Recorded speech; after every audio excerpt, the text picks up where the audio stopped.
Hey guys, welcome back to another video. I hope you all had a great Christmas.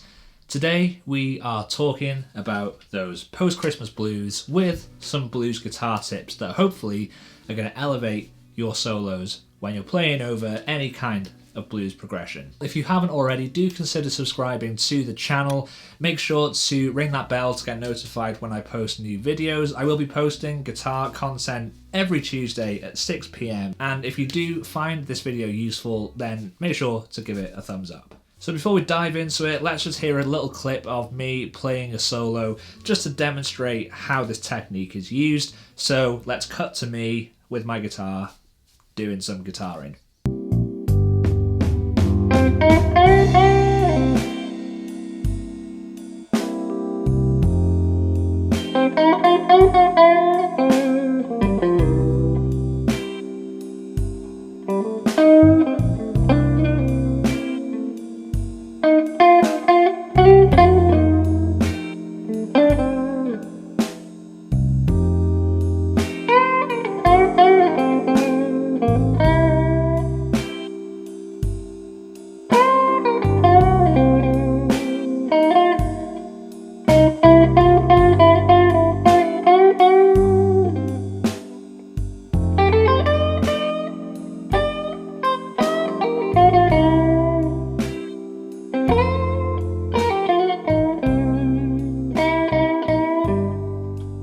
Alright then, so this technique isn't about teaching you notes or things that you don't already know. It's about how you play the notes that's going to create such a cool vibe. So if you haven't heard of Doyle Bramhall or Kirk Fletcher or Josh Smith, then make sure to go and check out the links that I leave in the description below, because these guys use dynamics unlike anybody else to really build a solo. Normally, when people like Doyle and Kirk start a solo, especially in a kind of slow blues context, they often bring the dynamics of the band down, so it's really quiet to start off with. And then they match that level of intensity with their pick attack on the guitar.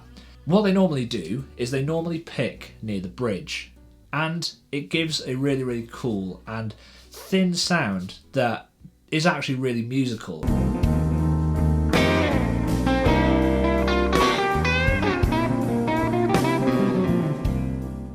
I tried to replicate that in the solo that I was playing at the start of this video.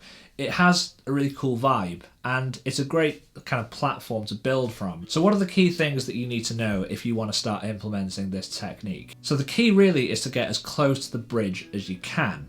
You don't want to get so close that you start muting the strings, because it's not really a palm muting technique, but you want to get to a point where your hand is resting on the bridge in a position that doesn't mute the strings but enables you to pick pretty much on the bridge saddle itself. So now that your hand is in the right place, it's also really important to think about the pickup selection that you use. So whether you're using a single coil guitar like the Strat that I was playing, or if you're using something with humbuckers, doesn't really make too much difference, because what you want to do is you want to be selecting the kind of brighter pickup of the pickup options on your guitar. On a Strat, it can get difficult because it depends really on your setup in terms of your amp. If you have a big 4x12 cabinet or a really high headroom amp, then you can get away with using the bridge pickup because you still retain some of that body in the tone. However, I just have a small Blues Junior, so if I put my Strat on the bridge pickup, it's sometimes a little bit too thin. So what I do is I put my pickup selection to the middle. It's not as warm and mellow as the neck pickup, and it's not so bright and harsh sounding as the bridge, because we are picking so close to the bridge anyway, you don't want to accentuate that too much. So I find that on a Strat, middle position works absolutely fine. I find that so many guitarists, when they're starting out, don't really think about their pick dynamics and where they pick on the actual neck of the guitar. And this is definitely something that will set you apart from the rest.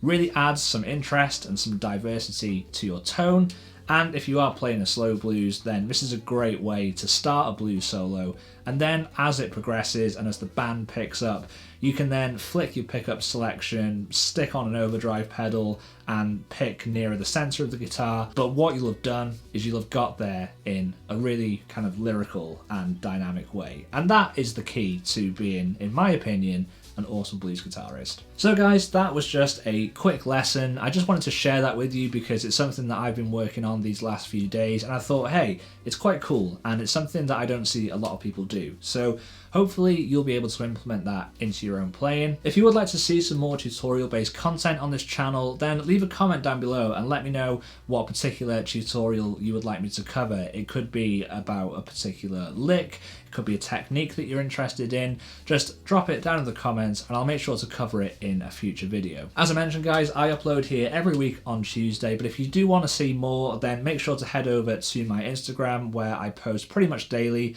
about all things guitar related. So hop over there, give me a follow, and I will see you guys next week for another video.